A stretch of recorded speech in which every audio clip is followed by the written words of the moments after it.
They found him kneeling beside a half-dressed Apache girl, and by sunrise, 200 warriors came to judge him. The river was still swollen from last night's storm, brown water dragging branches like broken bones across its surface. The air thick with wet earth and the smell of horse leather. Ethan Cole stood knee-deep in that current hours earlier, boots slipping against smooth stones, one hand gripping a stranger who should have already been gone, the other tearing at fabric that refused to let her rise. The cloth had given way with a sharp rip that seemed louder than the thunder itself, and in that moment something unseen had shifted, something heavier than the storm pressing down on his shoulders. Now the sun was climbing slow over the canyon ridge, burning away the mist, revealing what the night had hidden, and it wasn't the water that made his chest tighten. It was the silence. She stood a few yards from him on the muddy bank, arms wrapped tight across her chest where the torn dress no longer held, dark hair clinging to her skin, eyes locked on his with something that wasn't gratitude, wasn't fear alone, something older, colder, like she was measuring a debt neither of them understood. Ethan didn't move, didn't reach for the rifle leaning against the rock behind him.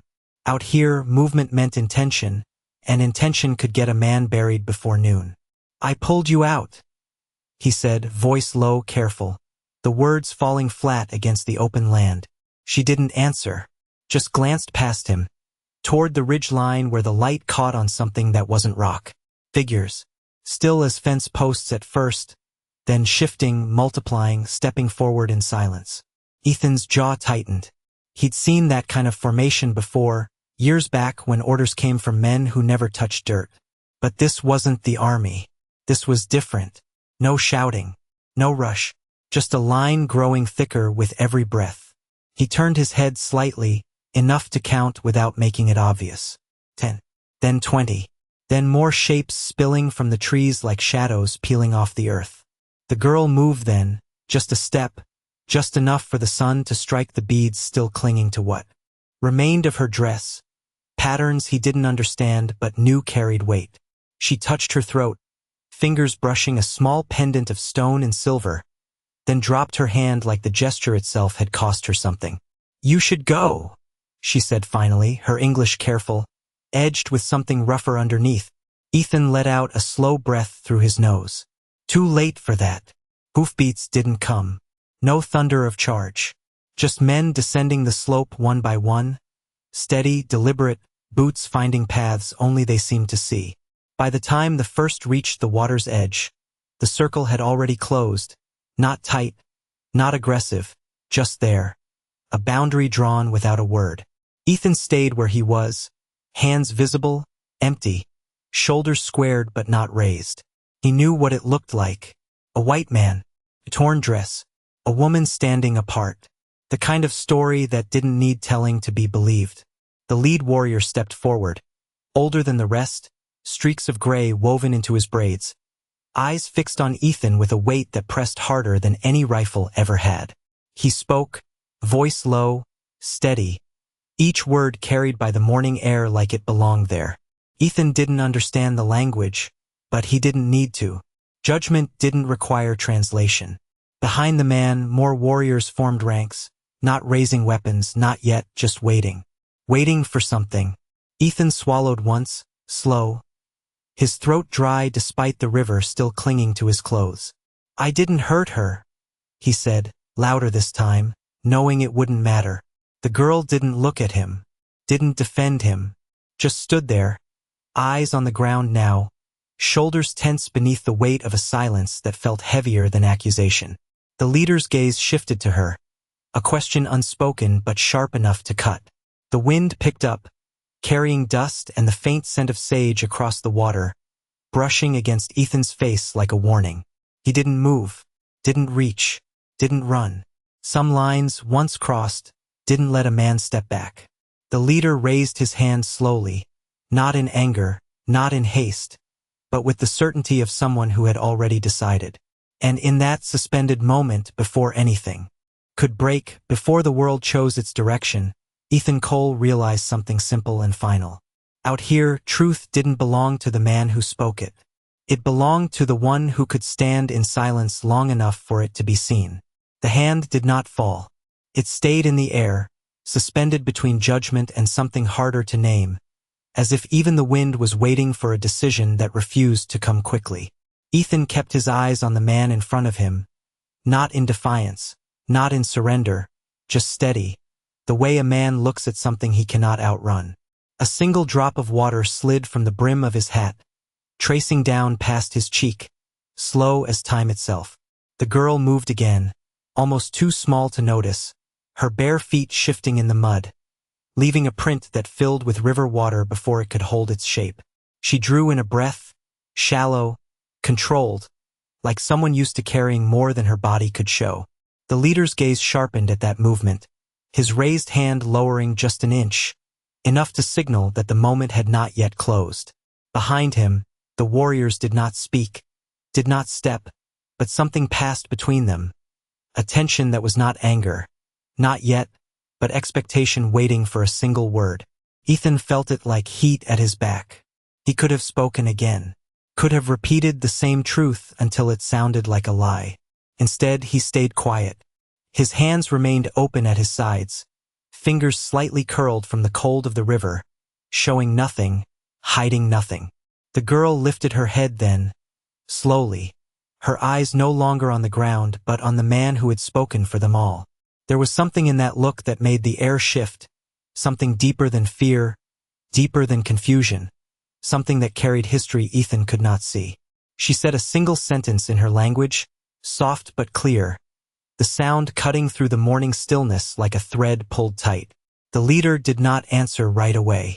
His eyes moved from her to Ethan, then back again, measuring, weighing, searching for something that could not be taken by force. Ethan caught a detail then, something small but sharp. The pendant at her throat, the same one she had touched before, glinted in the light, a piece of silver wrapped around stone, worn smooth by time. It did not belong to the river. It did not belong to chance. It belonged to someone who had been known. The leader spoke again, his voice lower now, less like a command and more like a question that had already been asked long before this moment. The girl answered, this time without hesitation. Her words longer, steadier, each one placed carefully as if they mattered beyond this circle of men. Ethan did not understand the language, but he understood the change. The weight in the air shifted, not lifting, not disappearing, but bending, like a branch under snow that might not break after all. A man to the left of the leader stepped forward half a pace, younger, his expression sharper, his eyes fixed on Ethan with something closer to anger. He spoke quickly, the tone cutting through whatever had begun to soften. The leader did not look at him, not immediately. When he did, it was slow, deliberate, a glance that carried enough weight to quiet the younger man without a word. Silence returned, thicker now, filled with everything that had not been said. Ethan's chest rose once, steady, controlled. He shifted his weight slightly, enough to ease the strain in his legs, but not enough to be mistaken for movement toward anything. He knew better than that. Out here, even a breath could be read the wrong way. The girl stepped closer then, closing the distance between them by a single yard. Close enough for him to see the fine tremor in her fingers, close enough to smell the faint trace of smoke in her hair. She did not look at him. Not yet. Instead, she faced the leader fully, her shoulders straightening, her posture changing from someone who had been pulled from a river to someone who belonged to something far older than the water behind them. She spoke again, one word this time, clear, unbroken. The leader's hand lowered completely. Not a drop, not a fall, just a quiet return to his side. No one moved. No one reached for anything. The circle held, but it no longer felt like a trap. Felt like a line drawn for a different reason. The leader took one step forward, stopping just short of the water, his boots sinking slightly into the mud. His eyes stayed on Ethan, not soft, not forgiving, but no longer closed. He said something then, slower than before, each word measured, leaving space between them like stones set in a path. Ethan did not understand the meaning, but he understood the tone. It was not a sentence. It was not a threat. It was something closer to a decision that had not been forced. The girl finally turned her head toward Ethan. For the first time since he had pulled her from the river, her eyes met his without distance. There was still something guarded there, still something he could not reach, but it was not the same as before. It was not the look of someone standing before a stranger. It was the look of someone who had chosen something, and now had to live with it. She did not speak to him. She did not need to.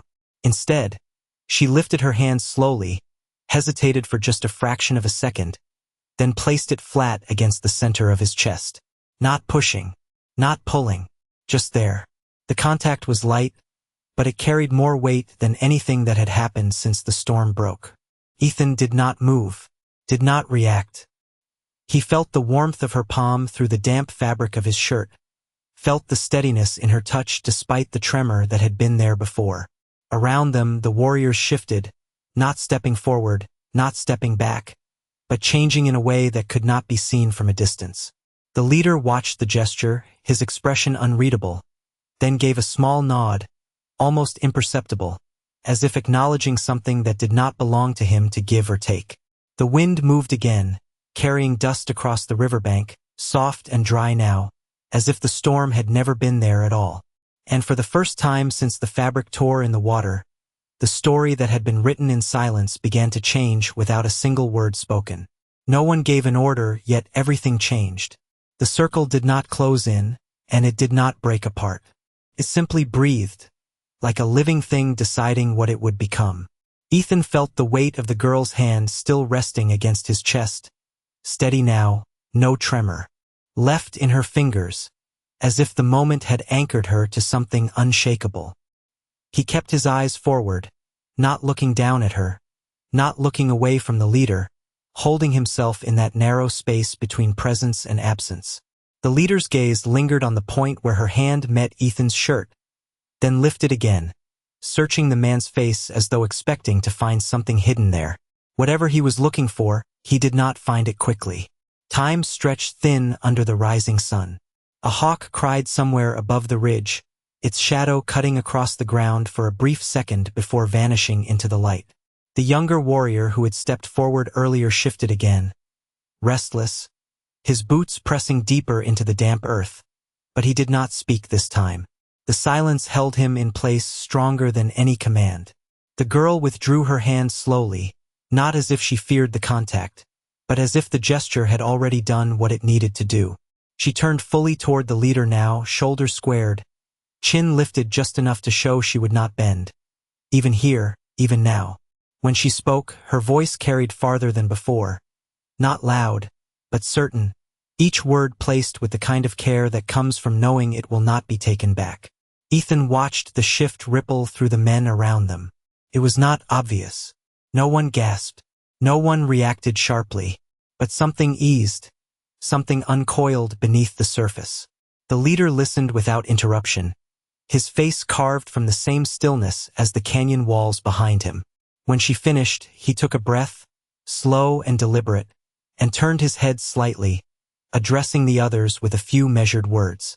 The sound of their language rolled low across the riverbank, like distant thunder that no longer threatened rain. One by one, the warriors adjusted their stance, not stepping away, but no longer holding the same edge in their posture. Ethan did not relax. He knew better than that. A moment could turn just as easily as it had shifted. The leader stepped forward another pace, close enough now that the water brushed the toes of his boots. He looked at Ethan again, longer this time, and there was something new in his eyes. Not acceptance, not trust, something harder to define. Recognition, maybe, not of who Ethan was, but of what he had chosen not to do. The man spoke again, slower than before, and though Ethan could not understand the words, he caught the rhythm, the way the sentence rose and fell, like a question that expected an answer even if it could not be given in the same tongue. Ethan hesitated for a fraction of a second, then answered the only way he could. He placed his right hand flat against his own chest, mirroring the place where the girl had touched him moments ago, and gave a single, small nod. It was not a gesture he had learned. It was not something practiced. It was simply the truth shaped into motion. The leader watched him, then shifted his gaze to the girl. She met it without hesitation. Something passed between them, something older than either of them standing there. The leader's shoulders lowered just a fraction, the tension in his frame easing in a way that only someone who had carried it for a long time would notice. He turned slightly and spoke again to the others, this time with a tone that left no space for argument. The younger warrior lowered his eyes. Another man to the right took a step back, creating a narrow opening in the circle that had not been there before. It was not an invitation. It was not a dismissal. It was a path. The girl glanced at Ethan then, just once, her expression unreadable, but no longer distant. She moved first, stepping toward that opening with the quiet certainty of someone who understood what had been given and what had not. Ethan did not follow immediately. He waited just long enough to be sure the space would not close again. When he stepped forward, it was slow, deliberate, each movement measured against the eyes that still watched him from every side. No one reached for him. No one blocked his way. The river behind them continued its steady pull, indifferent to the choices made on its banks. As Ethan passed the leader, their shoulders came within a foot of each other. Close enough to feel the presence, close enough to know that if anything changed, it would happen in that instant. But nothing did. The leader did not turn, did not speak. He simply stood, facing the water, as if the judgment had already been carried out in a way that did not need to be seen. The air felt different beyond the circle, lighter, though not free. Ethan exhaled slowly, a breath he had not realized he had been holding since the storm began. The girl walked ahead of him, her steps steady despite the exhaustion that still clung to her frame. She did not look back. She did not need to. Behind them, the line of warriors remained, silent as before, but no longer a wall. More like a memory that would not fade easily. And somewhere between the river and the rising sun, a promise had been formed without words, not spoken, not sworn, but carried forward all the same. The path did not lead away from them. It led through something neither of them could name yet. The ground rose gently from the riverbank, dry earth replacing mud, the scent of wet soil fading into dust and sun-warmed sage.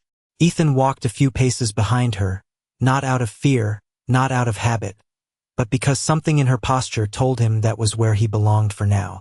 The space between them was not distance. It was understanding still forming.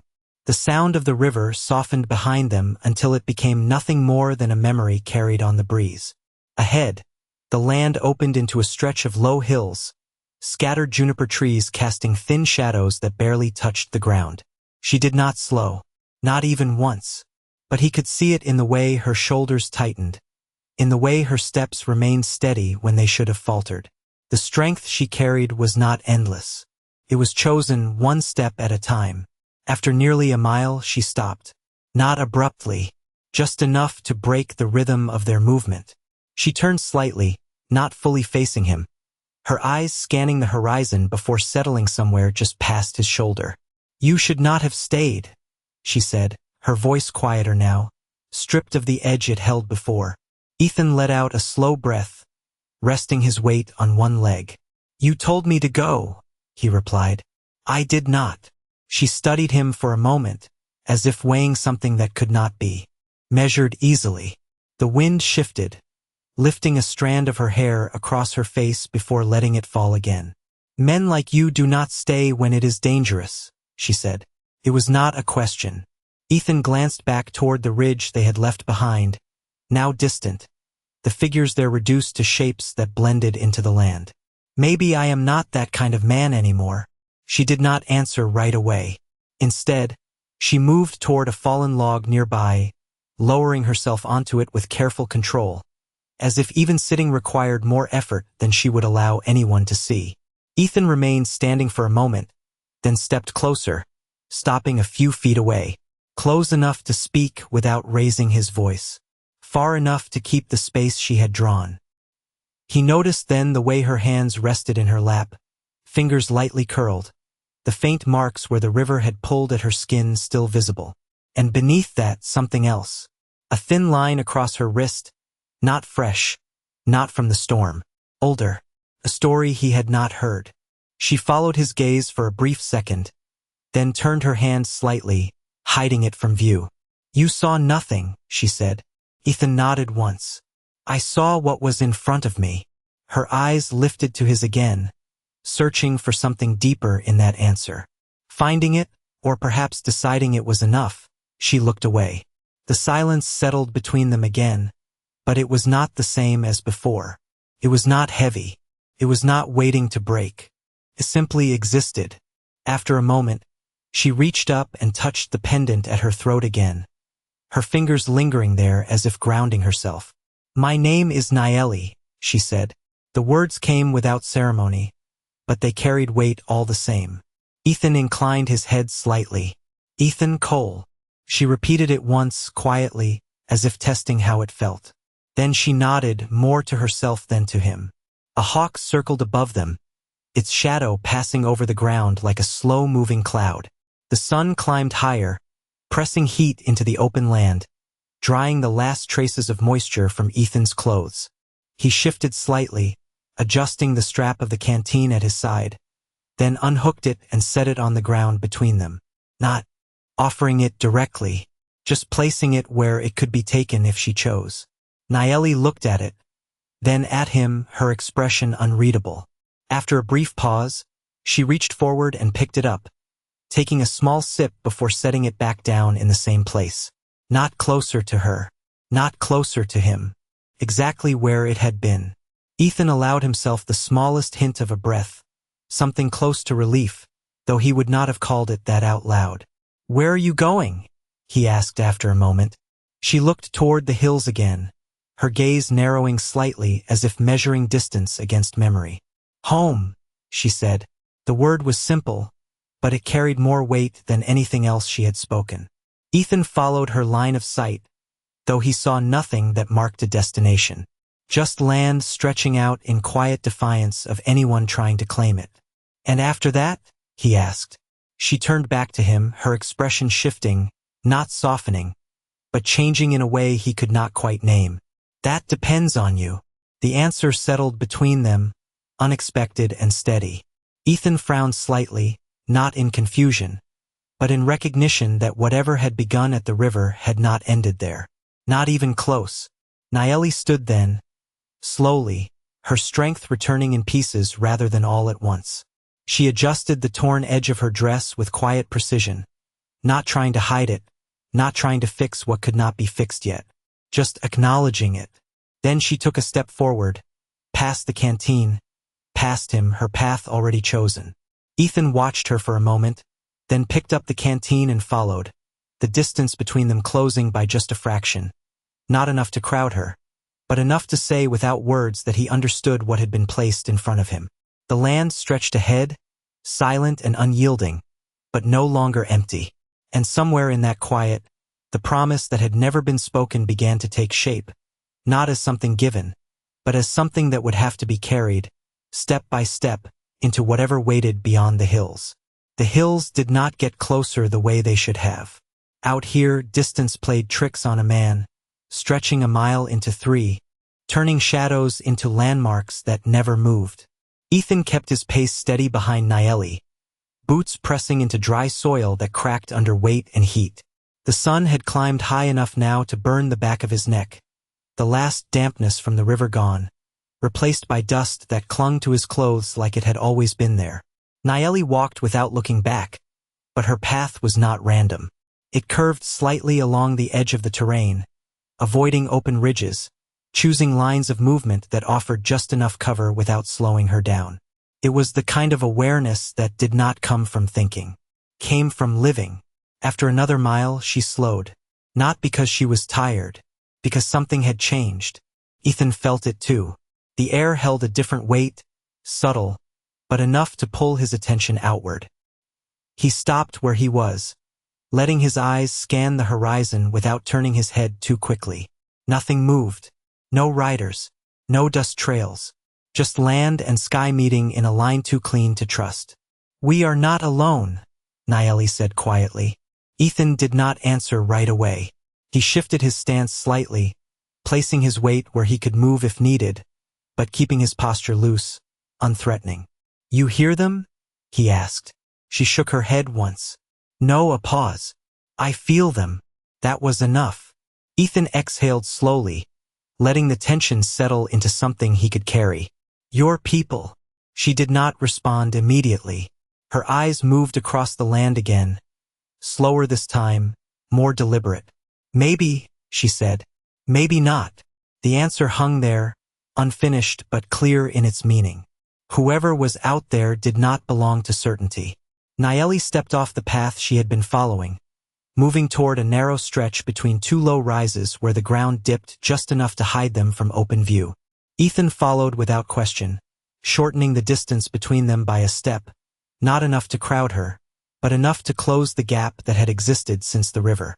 They moved through the dip in silence, their footsteps softened by loose dirt and scattered grass. The wind shifted again, carrying a faint trace of something different. Not sage, not dust, something sharper. Ethan caught it for just a second before it disappeared. Leather. Not his, not hers. He slowed, just enough for her to notice. Nayeli stopped and turned slightly, her eyes meeting his with a question she did not need to speak. There is someone else, he said quietly. She nodded once. No surprise in her expression, just confirmation. For a moment, neither of them moved. The land stretched around them, quiet, unchanged to anyone who did not know how to listen. Then Nayeli reached up again, her fingers brushing the pendant at her throat, holding it there for a breath longer than before. When she let it go, something in her posture shifted. Not fear, decision. She stepped forward, but this time her pace was slower, more deliberate, as if she was no longer trying to outrun what followed. Ethan matched her stride, his eyes scanning not just the horizon, but the spaces between, the places where a man could watch without being seen. If they are yours, he said after a moment, will they see me the same way? Nayeli did not look at him when she answered. No, the word was simple, final. Ethan nodded once, accepting it without asking for more. They walked another 50 yards before the land opened slightly again, the dip giving way to a flat stretch dotted with low brush. Nayeli stopped in the center of it, not seeking cover this time, not avoiding the open ground. Ethan came to a halt beside her, his hand resting loosely near his side, not reaching for anything, but ready to move if the moment demanded it. The silence returned, but it was different now. It was not empty, it was waiting, and somewhere beyond what they could see, something had already begun to move toward them. The waiting did not last long, but it felt like it stretched across the whole valley. The wind slowed first, like it was listening. Then the air shifted again, carrying that same faint trace of leather and something older, something worn into the land itself. Ethan did not turn his head. He let his eyes move instead, catching the smallest changes, a flicker near the edge of a ridge, a shadow that held its shape a second too long. Nayeli stood beside him, still as a post set. Deep in the ground, her gaze fixed forward, not searching, not reacting, as if she already knew where they would appear. The first figure stepped into view without sound, cresting the low rise ahead of them, then another and another, until 5 shapes stood outlined against the pale sky. They did not rush. They did not spread out. They simply stood there, watching. Ethan felt the old instinct rise in his chest, the one that measured distance, counted numbers, looked for exits that were not there. He pushed it down before it could take hold. This was not that kind of moment. Nayeli took one step forward, not toward them, but into the open space between, placing herself where she could be seen clearly from every angle. Her shoulders squared, her chin lifted just enough to show she would not hide. The figures on the ridge did not move at first. Then one of them began to walk down, slow and deliberate, each step placed with care, as if the ground itself mattered. The others followed, not in formation, not in haste, just a quiet descent that carried its own kind of weight. When they reached the flat stretch, they stopped again, leaving a wide space between themselves and the two standing in the open. Close enough to speak, far enough to choose otherwise. The man in front was older, his hair pulled back, streaked with gray, his eyes fixed on Nayeli before they shifted, briefly, to Ethan. Not long enough to judge, just long enough to mark. He spoke, his voice low, even, the words carrying across the distance without strain. Naeli answered without hesitation, her tone steady, the same certainty she had carried at the river, now stronger, clearer. Ethan could not follow the words, but he followed the rhythm, the rise and fall of something that was not an argument, not yet, but not simple either. The older man listened, then spoke again, his gaze flicking toward Ethan this time, sharper, more focused. Ethan did not step back, did not step forward. He let his hands rest at his sides, open, his stance unchanged, offering nothing but presence. One of the men behind the leader shifted slightly, his attention fixed on Ethan longer than the others, his expression unreadable. But not empty. Naeli turned her head just enough to see Ethan from the corner of her eye, then faced forward again, speaking once more, slower this time, as if each word needed to land exactly where it belonged. The air tightened for a moment, not with threat, but with decision. Then the older man took a step closer, closing part of the distance, his boots pressing into the dry earth with a soft crunch. He said something short, direct. Naeli paused, just for a breath. Then she answered with a single word. It was enough. The men behind him adjusted their stance, not stepping away, but no longer holding the same stillness. The leader's gaze returned to Ethan, holding there longer now, searching for something that could not be hidden if it existed. Ethan met that look without challenge, without lowering his eyes, simply holding it the way a man holds ground he does not claim but refuses to abandon. The silence that followed was different from before. It was not waiting, it was weighing. Then the older man gave the smallest nod, barely there, and stepped back into line. No one spoke after that. No one needed to. Naeli exhaled softly, the tension in her shoulders easing just enough to notice. She did not turn to Ethan this time. She simply stepped forward again, moving past the space that had separated them, as if the path ahead had been cleared in a way no one had seen happen. Ethan followed, matching her pace, aware of the eyes that still watched but no longer pressed. Behind them, the 5 figures remained where they stood, silent, steady, part of the land once more. And as the distance between them grew, Ethan understood something he had not before. Not every judgment ended with a word. Some ended with a decision to let a man walk, and the weight of that choice followed him farther than anything else could. The land began to change the farther they walked, subtle at first, then undeniable. The dry, open stretch gave way to scattered trees, their branches twisted by years of wind, casting shadows that held longer than they should under the afternoon sun. Ethan noticed the shift in Naeli before he saw it in the terrain. Her steps grew more certain, not faster, but rooted, like each footfall recognized the ground beneath it. This was not just a direction anymore. This was memory. He kept his distance, close enough to follow, far enough to respect the line she had never spoken but never crossed.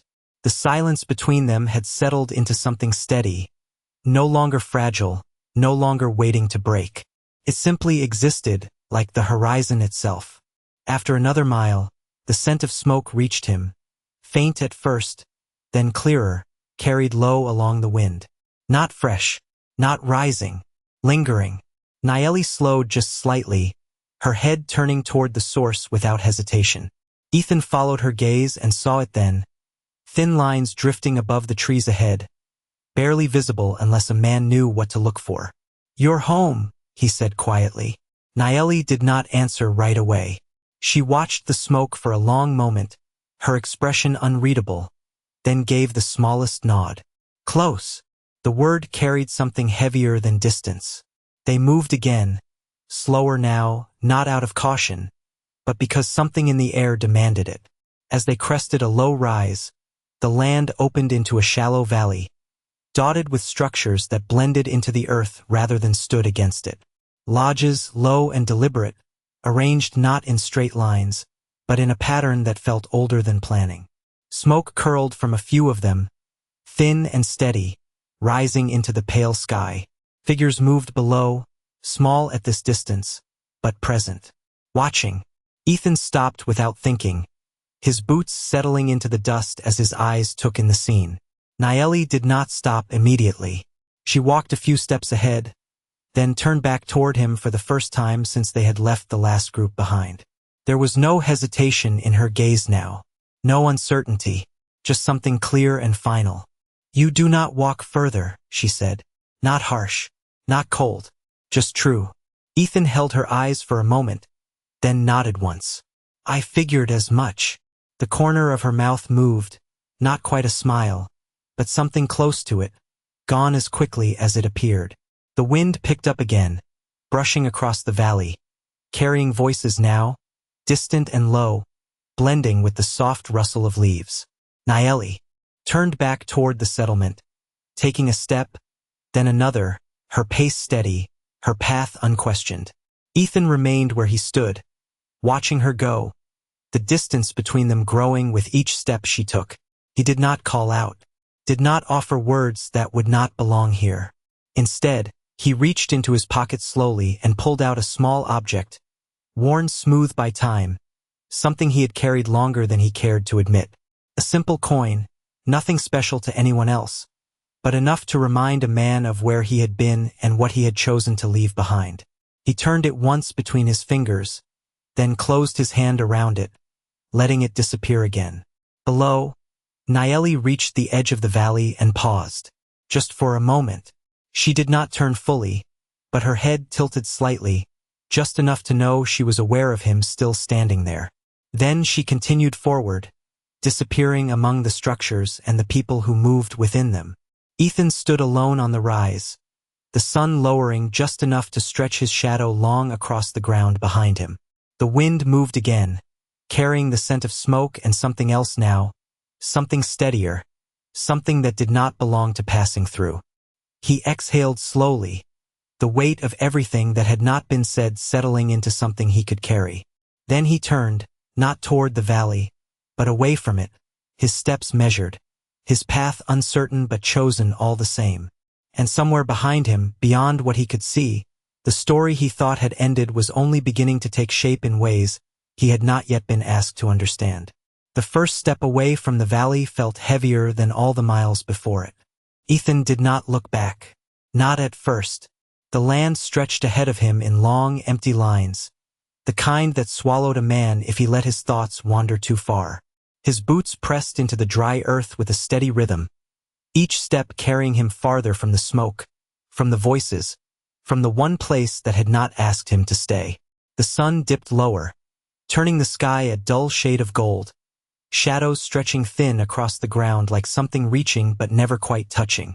He walked for what felt like an hour before he slowed, not because he was tired, but because something inside him refused to keep moving without reason. He stopped near a cluster of low rocks, the kind that offered just enough cover to sit without being seen from a distance. The wind had changed again, cooler now, carrying the faint scent of evening settling in. Ethan removed his hat slowly, running a hand through his hair before setting it back in place. He glanced down at his boots, dust already layered over the last traces of river mud, as if the land had decided to claim him again. For a moment he said nothing, did nothing, just stood there, listening to the quiet. Then he heard it. Not a voice, not a call, just the soft shift of gravel behind him, careful, measured, like someone who knew how to move without being noticed. Ethan did not reach for anything, did not turn sharply. He simply let out a slow breath and spoke without looking back. "You walk quieter than the wind." The sound behind him paused, then a step closer. He turned his head just enough to see her standing there, a few yards away, the fading light catching the edge of her silhouette. Naeli.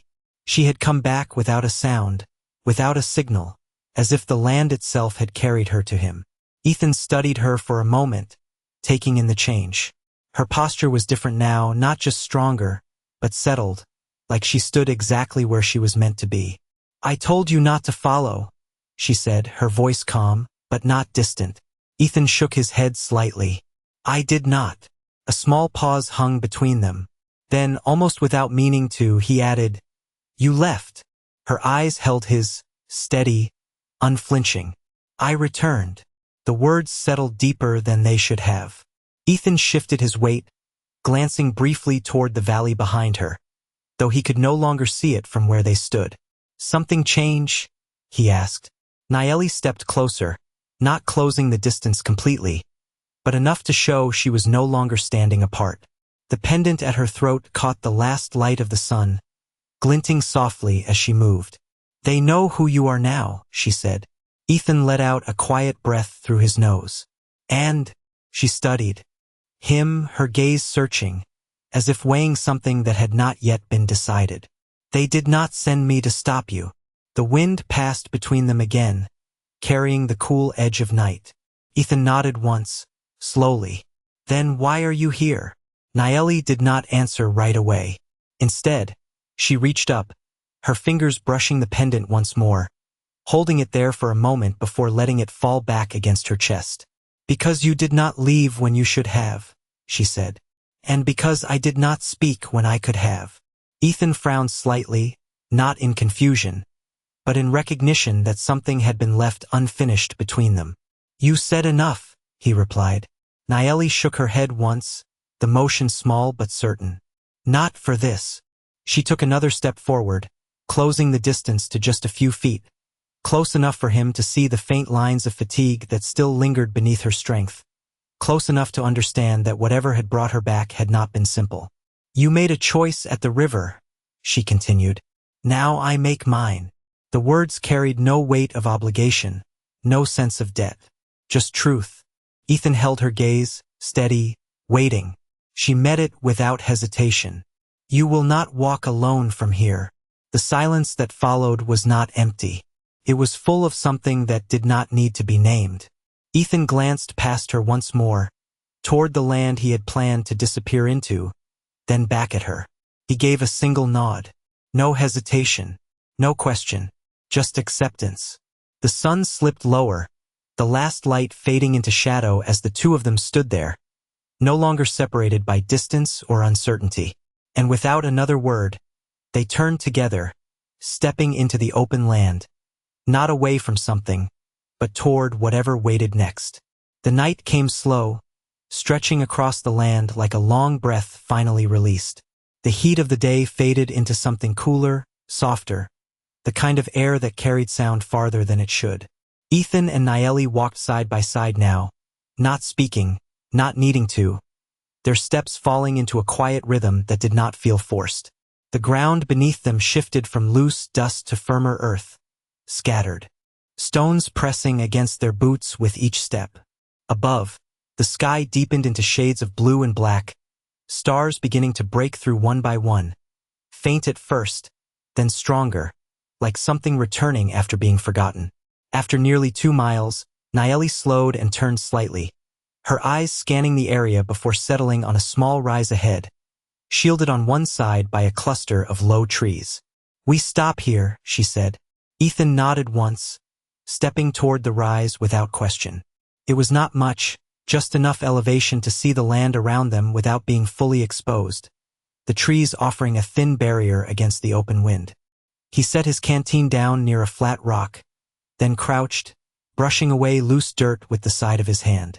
Naeli moved a few steps farther, her gaze still sweeping the horizon, her awareness never fully resting. You always watch like that? Ethan asked quietly. She did not look at him when she answered. Always. He let out a faint breath, something close to understanding, though he knew it was not the same. He sat down slowly, resting his elbows on his knees, his eyes drifting toward the dark line of hills behind them. You could have stayed, he said after a moment. Naeli turned then, her expression steady, the faint light of the rising moon catching the edge of her face. So could you. The words landed without weight, but they did not need it. Ethan nodded slightly, accepting it for what it was. A choice. Nothing more. Nothing less. The wind moved through the trees, soft and steady, carrying the distant sound of something shifting in the night. Not close. Not a threat. Just the land reminding them it was still there. Naeli stepped closer to the rise and lowered herself to the ground across from him, her movements controlled, deliberate. For a while, neither of them spoke. The silence settled again, but this time it felt different. Not guarded, not uncertain, just shared. Ethan reached for the canteen, taking a slow drink before setting it back between them. He glanced at her briefly, then away again, giving her the space to take it if she chose.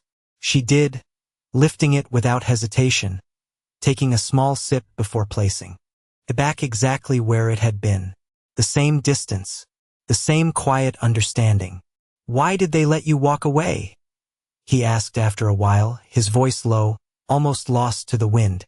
Naeli's eyes lifted to the horizon, her gaze distant, as if she was seeing something beyond what lay in front of them. "Because I spoke," she said. Ethan studied her for a moment, then nodded. "And if you had not?" She turned her head slightly, her eyes meeting his in the dim light. "Then you would not be here." The answer came without hesitation, without weight, but it settled deeper than anything else she had said. Ethan looked down at the ground between them, the faint outline of their shadows blending into one under the moonlight. He did not respond, did not need to. After a while, Naeli leaned back slightly, her posture easing just enough to show that, for now, the night would pass without interruption. Ethan followed her lead, shifting his position, letting the quiet take hold. The stars grew brighter overhead, filling the sky in a way that made the land below feel smaller, quieter. And in that stillness, with nothing but the sound of wind and distant earth, the space between them no longer felt like something to measure. It felt like something that had already been crossed. The night did not stay quiet forever. It never did. Somewhere between the slow turning of the stars and the cooling of the earth beneath them, something shifted again, subtle but certain, like a thread pulled tight in the dark. Ethan felt it before he heard it, the same way a man feels a storm before the clouds gather. He opened his eyes without moving, his gaze settling on the outline of the trees just beyond their small rise. The wind had stilled, leaving the air too still, too empty of sound. Naeli was already awake. She had not moved from where she sat, but her posture had changed, her shoulders drawn just slightly forward, her attention fixed on the same darkness Ethan had found. Neither of them spoke. There was no need. The silence between them had learned how to carry meaning. A faint sound followed, not loud, not sudden, just the soft press of weight against dry earth somewhere beyond the trees. Then another, not close enough to see, close enough to matter. Ethan shifted slowly, pushing himself up from the ground, careful not to disturb the loose dirt beneath his boots. His hand rested near his side, not reaching for anything, just ready. Naeli stood as well, her movement smooth, controlled, her eyes never leaving the darkness ahead. "Not your people," Ethan said quietly. Naeli shook her head once. No, the word carried no fear, only certainty. The sound came again, this time from a different angle, circling, testing the space around them without stepping into it. Ethan let out a slow breath, his eyes narrowing slightly as he traced the movement without turning his head too quickly. "They are watching," he said. Naeli nodded. "They have been." The answer settled deeper than the sound itself. Ethan shifted his stance, stepping slightly to the side, placing himself just off her shoulder, not in front, not behind, but where he could see more without breaking the line between them. The land around them remained unchanged to any untrained eye. Trees, shadows, open ground. But something lived inside that stillness now, something that had chosen not to reveal itself fully. Naeli reached up again, her fingers brushing the pendant at her throat, holding it there for a moment longer than usual. Ethan noticed. He did not ask.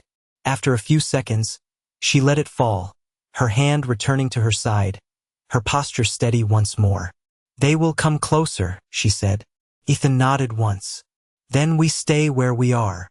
The decision did not need to be spoken louder than that. The minutes stretched, each one marked by the quiet shift of air, the faintest movement just beyond sight. Then, slowly, a figure stepped into view between the trees. Not rushing, not hiding anymore, just stepping forward into the edge of the light cast by the rising moon. Ethan focused, taking in the shape, the posture, the way the man carried himself. Not Apache, not part of the land in the same way Naeli was. The man stopped at a distance, just beyond the edge of the rise, his outline clear but his features still shadowed. He did not speak right away, just stood there, measuring the space, measuring them. Another shape appeared behind him, then another, forming a loose line without closing in. Nayeli stepped forward a single pace, placing herself where she could be seen clearly, her chin lifting slightly, her stance unshaken. Ethan remained where he was, his presence steady, his silence chosen. The first man finally spoke, his voice carrying across the distance, low and controlled, shaped by a different world than the one they stood in. Ethan understood the words this time. You picked the wrong place to stop. The sentence hung in the air, not as a threat, not yet, but as a line drawn without force. Ethan did not answer immediately. He let the words settle, let the weight of them find their place before he responded. We did not pick it, he said calmly. It is where we are. The man's posture shifted slightly, not in reaction, but in consideration. His gaze moved from Ethan to Nayeli, then back again, as if trying to place them in a story he had not yet decided how to tell. The wind returned then, soft at first, brushing through the trees, carrying the scent of dust and something sharper beneath it. Nayeli did not move, did not look away, and in that quiet moment, with the night pressing in and the unknown standing just beyond reach, the path ahead narrowed into something that would not allow retreat, only choice. The man did not step closer, and that told Ethan more than the words themselves. Men who rushed were either fools or desperate. This one was neither. He stood where the moonlight touched his boots, just enough to be seen, just enough to control the space without claiming it. The others behind him held their ground the same way, not spreading out, not tightening in, just there, like a line drawn with care. Ethan kept his shoulders loose, his stance steady, his eyes moving once between each figure before settling back on the one who had spoken. You watching us long? Ethan asked, his voice even not pushing, not yielding. The man tilted his head slightly, considering the question like it carried more weight than it did. Long enough, he answered. Nayeli shifted beside Ethan, not stepping forward, not stepping back, but aligning herself, so that neither of them stood alone in the other's shadow. Her chin lifted just enough to show she would not be spoken around. You do not belong here, she said, her voice calm, carrying across the space without strain. The man's eyes moved to her, sharper now, studying her not as a stranger, but as something he recognized without fully understanding. Neither do you, he replied. The words hung there, simple but not careless. Ethan caught the edge beneath them. Not accusation, not insult, something closer to challenge.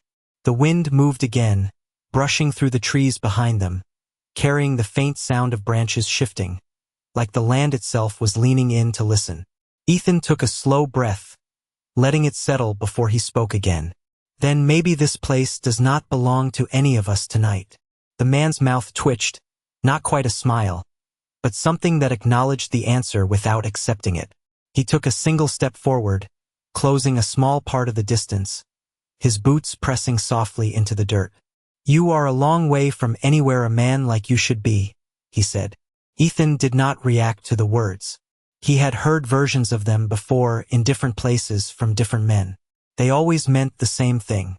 Seems like I am right where I ended up, Ethan replied. The man's gaze held on him for a moment longer, then shifted again to Nayeli. And her. Nayeli did not wait this time. I walk where I choose. The answer came sharp, not loud, but edged with something that did not bend. The men behind the speaker shifted slightly, not in threat, but in recognition that the line between words and something else had grown thinner. The leader lifted his hand just enough to still them without looking back. Silence returned, heavier now, not empty, but filled with decisions that had not yet been made. Ethan felt the balance of it, the way one wrong word could tilt everything, not into chaos, but into something harder to step back from. He chose not to add weight to it. Instead, he let the quiet stretch, let the other man decide whether to carry it or break it.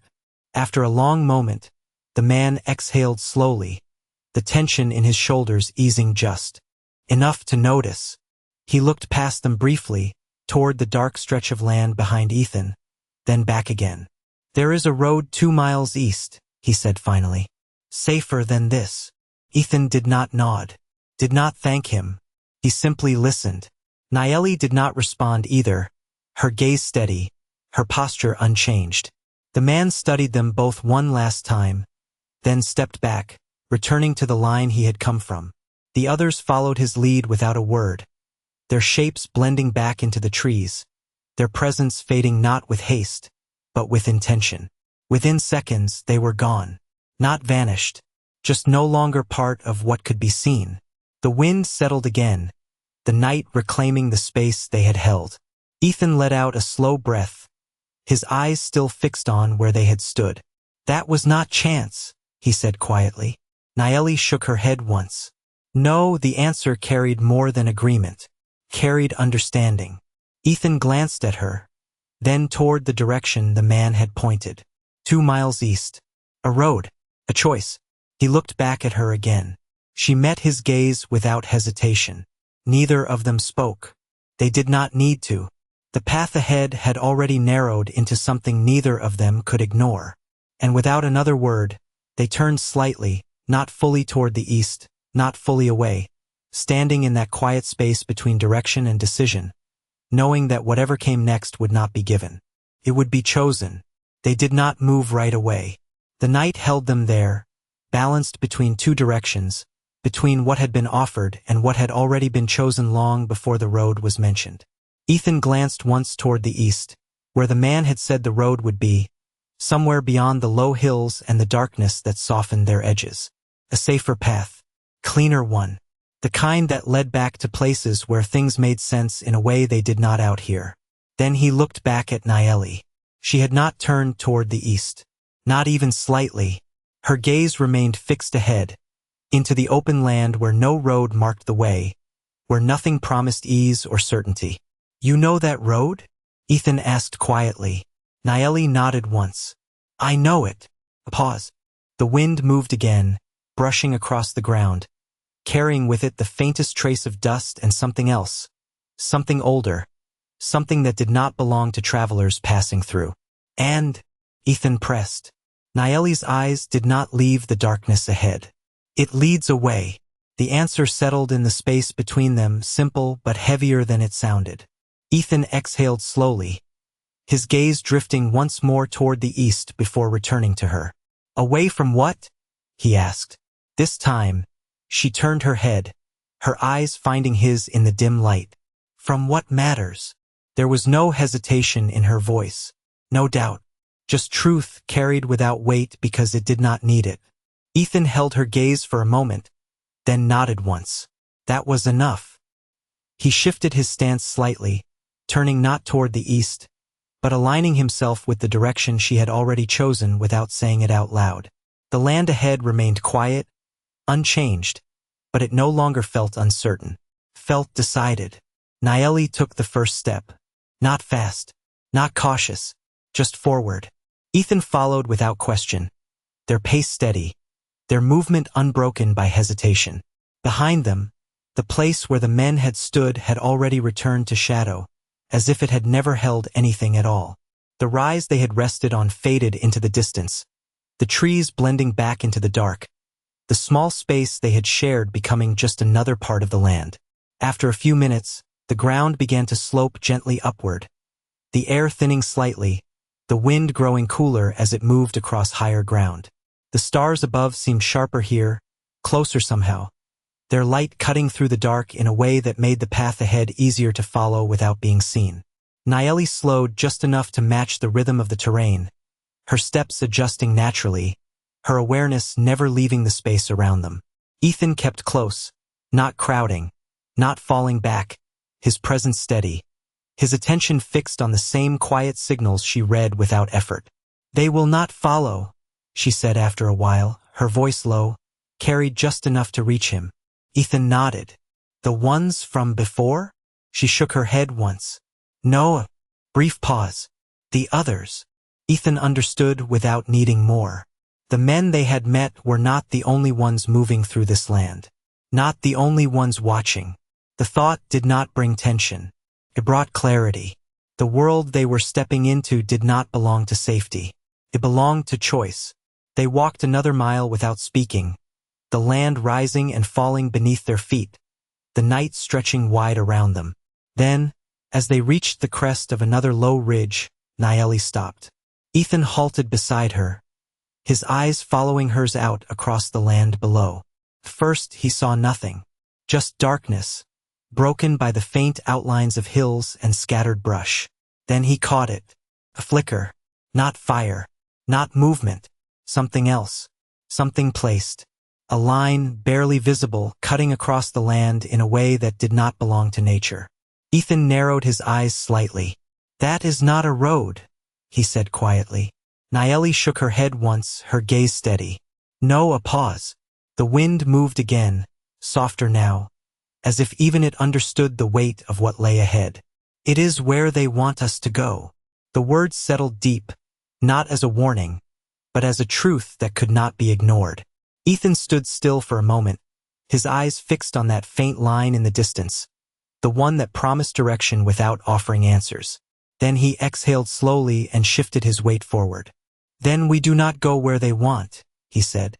Naeli glanced at him, just for a second, something in her expression shifting. Not surprise, not approval, but recognition. She turned back to the land ahead and stepped forward again, not toward the line, but away from it, into the darker stretch where nothing had been marked, nothing had been claimed.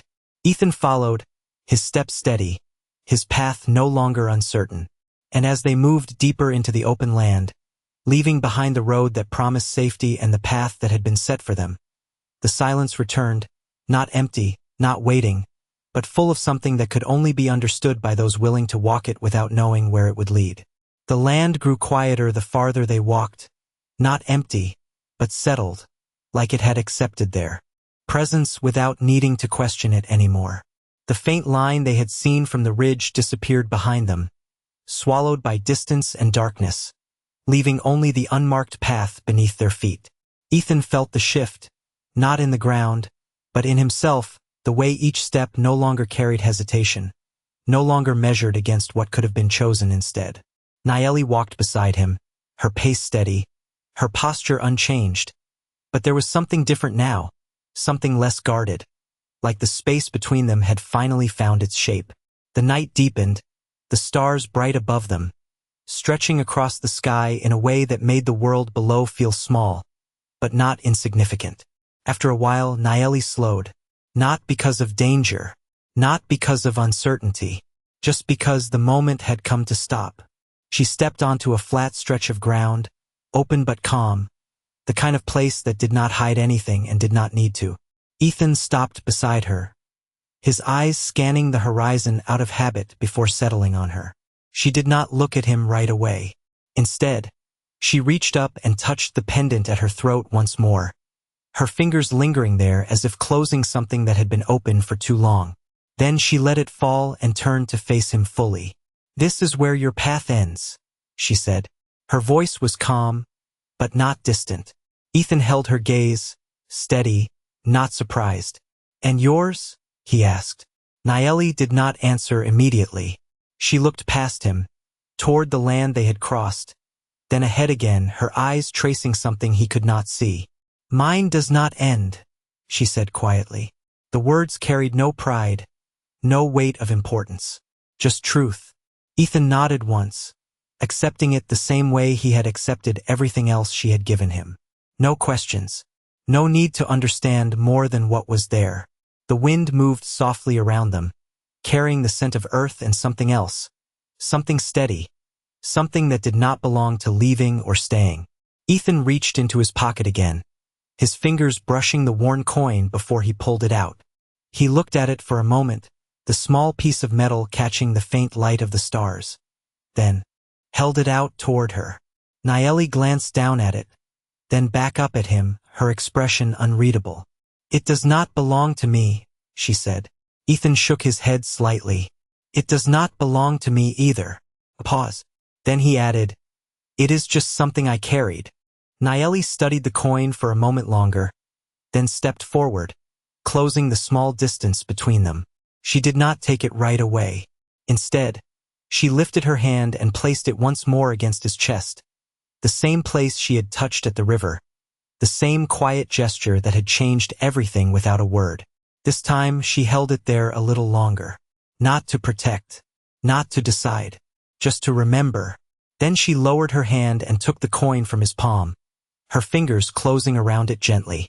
She did not look at it again. She did not need to. Ethan let his hand fall back to his side, the absence of the coin lighter than he expected.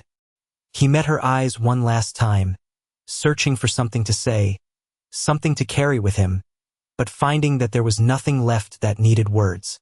Nayeli gave the smallest nod, not a farewell, not a command, just an acknowledgement of what had been and what would not need to be repeated. Then she stepped back, the distance between them returning, but no longer the same as before. Ethan turned slowly, his boots pressing into the earth as he began to walk, not looking back, not because he did not want to, but because he understood that some things were not meant to be seen twice. After a few steps, he stopped for just a moment, the wind brushing past him, the quiet settling in again. He did not turn. He simply stood there, letting the moment pass through him without holding on to it. Then he moved on, his path unmarked, his steps steady, carrying nothing but what could not be taken away. Behind him, Nayeli remained where she stood, her figure still against the open land, the coin resting in her hand, the pendant at her throat catching the faintest trace of starlight. She did not call out. She did not follow. She simply watched as the man who had stepped into her world without understanding left it without needing to. And when he disappeared into the dark, the land closed quietly behind him, not erasing what had happened, but holding it in the only way that mattered.